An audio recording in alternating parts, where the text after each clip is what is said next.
So which scene do you want to do? You want to do the Ash Ketchum one? I think we should, because that's more my pace. I think you should do the Ash Ketchum one. Yeah, and I'll try to help direct you a little bit. Oh, okay. no. I actually haven't seen these It's scenes. Ash Which ones do Ketchum you have? sad. Sad in 2 minutes. Okay. So we're going to channel emotion. So we should always watch the scene. There, but if you're inside, maybe I can save you. Please, Pikachu, please listen to me and go inside.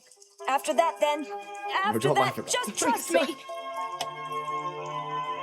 Oh, wait, is he dying? Oh, I should be laughing, sorry. No. I forgot about this. I'm Ash This from is so the town sad. of Bro. Pallet. The American dub does not sound good here. Well, I think like by conventional voice acting standards, I think it actually, it doesn't sound like the way I think we would normally do it now, but I think it sounds good because Ash sounds like a kid here. Exactly. And a lot of the time, sometimes you can just tell it's obviously an adult, but it sounds like a kid. Like a kid wouldn't be confident in saying this. And right? also, yeah. The newer Ash fits in his voice. Yeah, I mean, like, this is the thing. This is the problem is that, like, some people get into this habit when they voice act, like, oh, I can only do this character because I fit it. It's like, that's not how it works at all. Right. It's about, like, your interpretation. How much can you change your voice? How much can you work on it? Or does the characterization that you're giving through your performance work better? I would say it's better to just do your own read on it. Yeah, because I would just try to do it the way I would think it. Like you said, do it the way you think it would be read. Because I don't know if, like, I could mimic, like, that Ash voice is so different than the one that people say I sound like. Yeah, because So I don't the want newer to one is different. Yeah, so I don't want to try to do it. A lot of the time people do a lot of impressions when they get into voice acting, and that's good because, like, I think impressions are great at testing you how much you can kind of mold your vocal performance, but it doesn't really matter in terms of performance because it's easy to copy someone else's performance. Right. You know what's crazy is I'm really okay with cringe. Like, Good, really then okay. that's good. But I assumed you would be bad at dealing with this, but you're actually pretty good. No. But this right here is making me nervous. Wait, why? Like, I don't know why. Like, getting into Because you feel like you can get it. Pikachu, please listen. Like, I don't know why. Like, it makes me laugh to do that. But then this is no problem for me. Okay. I think I just want it to be so good that, there's stakes. You're right. Yeah. Versus like this is nothing for me. I've lost everything, so it doesn't matter, you know? Yeah, you're beyond help with that. Okay.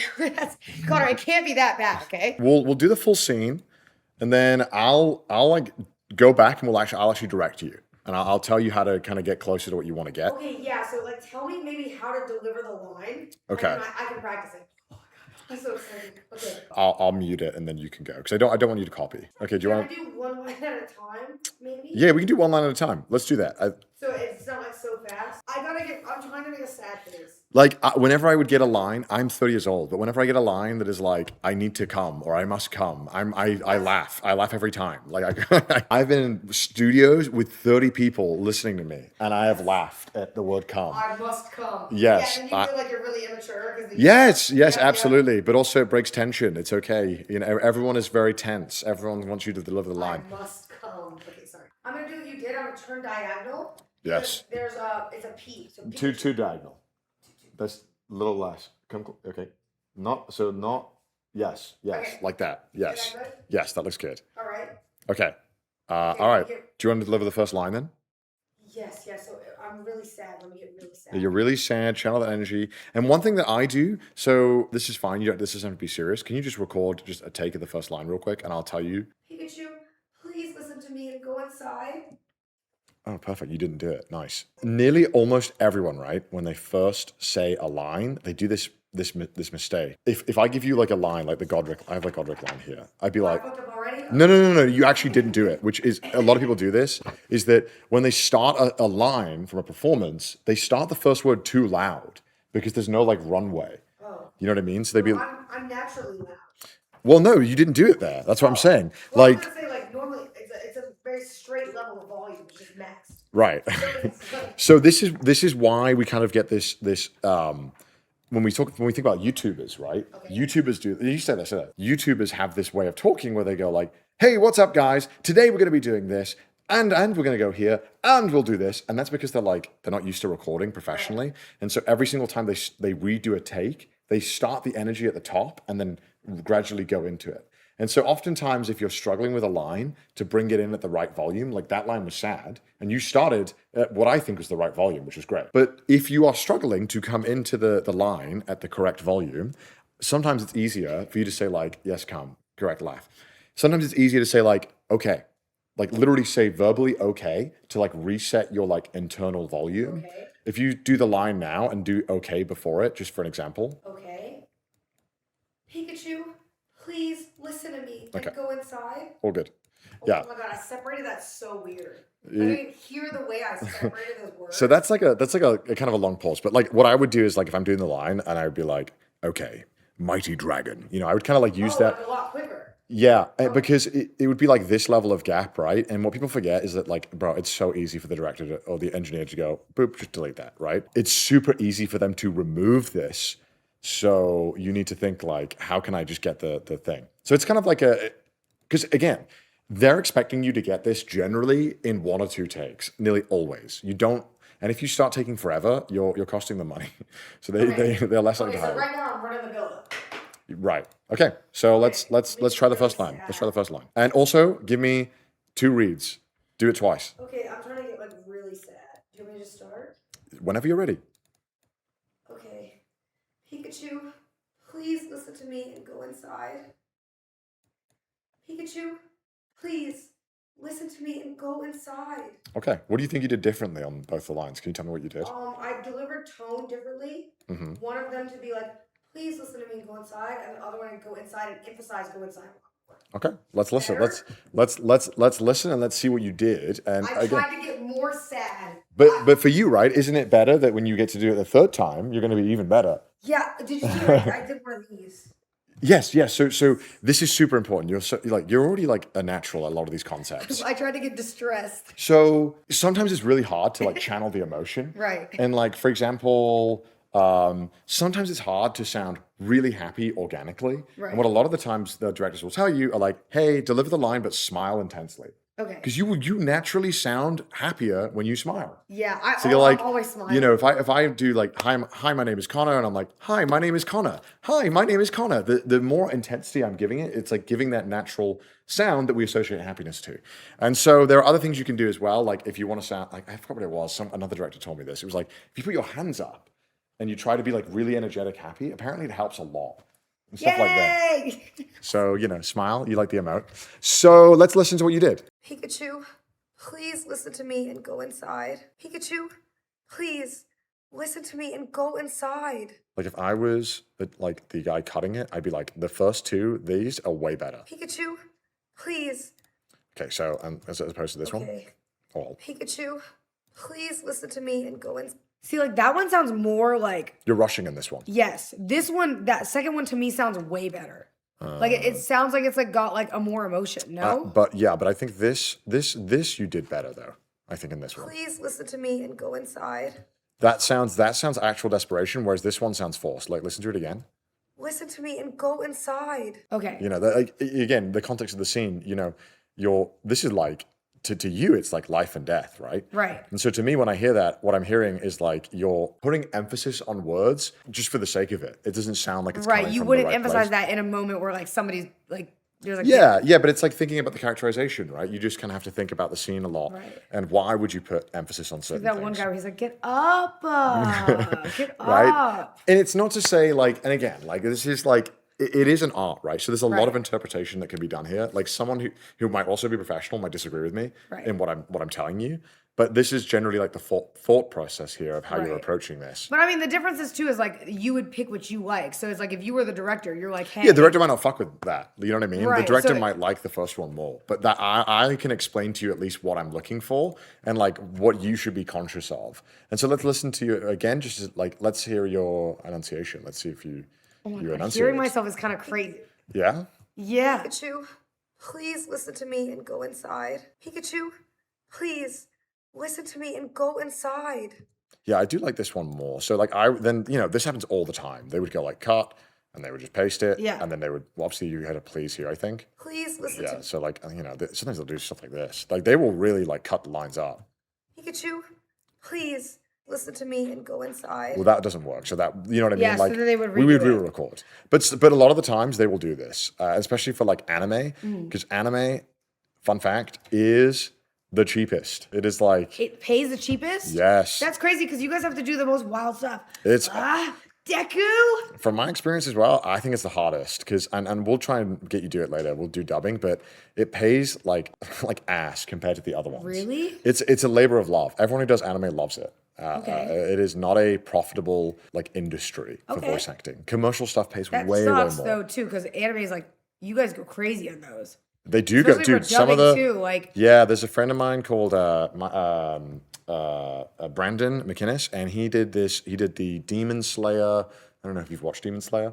He did the character. There's a character, one of the bad guys, and his voice is scratchy, and he's doing full on screams for hours, and it's amazing though. And he didn't get paid that. Well, Well, I don't know what he got paid, yeah. but generally speaking, like if he would do like a commercial, which takes like 30 minutes, he would have probably got paid, I imagine, as much, if not more, than Yeah. like a full day. But that's also kind of the difference too. Well, it sucks the industry is like that, but people still probably love the anime ones because they're so fun. Yeah, I mean, Like, they're way just more emotion, yeah, and so for a lot of, you have to think as well, like for a lot of voice actors, the way they make a living is not through voice acting. Right. It's through going to conventions. And like, oh, yeah, because they do be charging a dime. Because they charge. So like a lot of the times, people get kind of upset, they charge money, but a lot of these voice actors, you get paid, the SAG industry standard is $2.50 an hour, which sounds amazing for an hourly rate. I gotta get sad again. You do got to get sad. You got to get sad, you got to channel that, but you got to flip this on and off. I know you're afraid of going in there, but if you're inside, maybe I can save you. Oh shit, I'm not recording. I'm not recording. Wait, what? Sorry, I was. We're recording? Connor, I was so sad. I couldn't get all the bills. I'm testing you. You got to channel it again. You got to channel it again. I know you're afraid of going in there, but if you're inside, maybe I can save you. Please, Pikachu. Please listen to me and go inside. After that, just trust me. Okay, you mean do one more? Yeah, let's do another one. And if you flub a line, don't worry about it.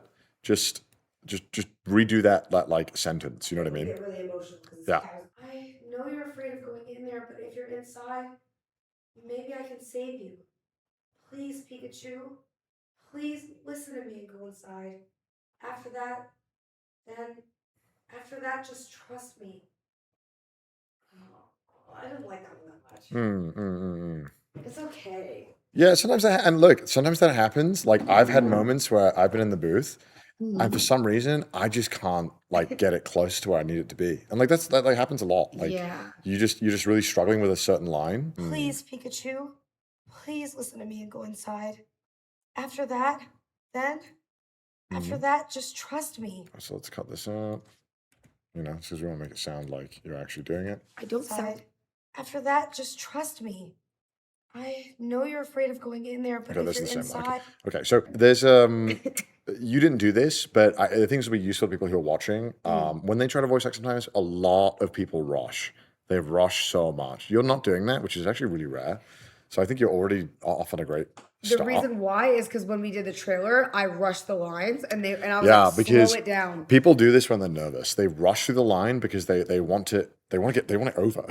They want it to be done. Right. And so people end up rushing, especially when they're in between words. Like there are so many moments where like you see how like this looks, right? Like this gap, right?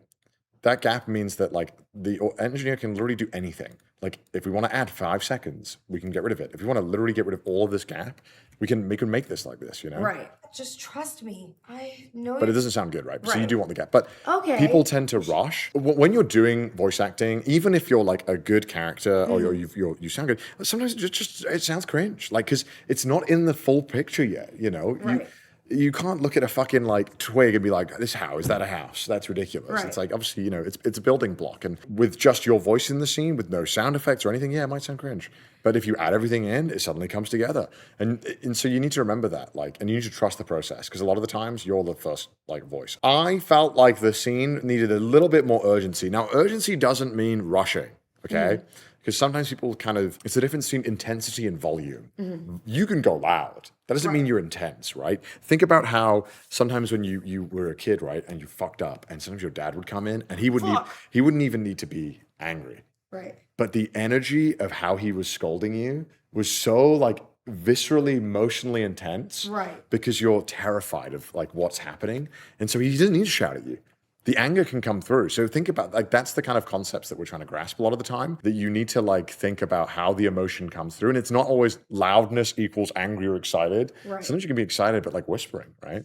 And so we need to think about this as well with timing and stuff. Please, Pikachu. She please is listen talking to a me little and go louder inside. than I am. After that, just trust me.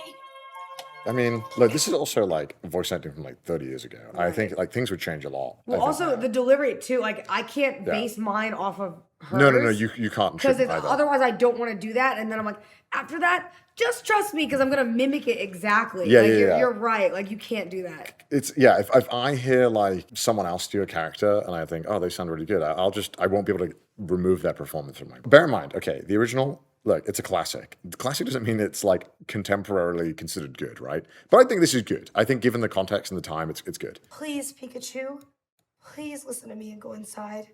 After that, just trust me. So mine is a lot more like sad, like not pleading. It's just kind of like sad. Yeah, and like there is some urgency in this scene because you are about to be fucking killed by a bunch of birds. You know. Oh, I forgot about that. I'm about to get fucking rolled. You are sad. You're sad. You are like you are. Yeah. This is complex. Is it like you know you're torn between two things. You really want to be caring to Pikachu here. Okay. And you but you also you need him to fucking lock in here. Yeah, no. My version sounds like I'm ready to die. Like I'm gonna kill myself. It's like how do you add that urgency now Right. to that layer of sadness is what I would say to think about. Okay. And so we can either try that line again or we can move on to another line. I think we should move on to another line. But how? Okay, wait. Can I try just here, like not doing this? So if I was to do it and say like sad. So before I was going, please, Pikachu, please listen to me and go inside. Like I was doing that. A little too slow, I'd say, actually, in this part. Really? I think there would be a tiny bit more speed. Okay, so say, please, Pikachu, please listen to me and go inside. After that, just trust me. That sounds more excited. It doesn't sound desperate, right? Yeah, but that I'd say like the start of the line you did better. I'd say the please sounded like with a little bit more I rushed urgency. at the end, I did. But then you're also having this kind of thing that you're doing where you're emphasizing words too much in the middle. Like you're saying like go inside, where I wouldn't necessarily think that's always needed. Get your ass inside, Pikachu. Something like that. More natural. You can say, hey, look. Hey, Pikachu, get your bitch ass inside that block. Come on, we don't have time for this shit. Maybe if it was dubbed today, you would.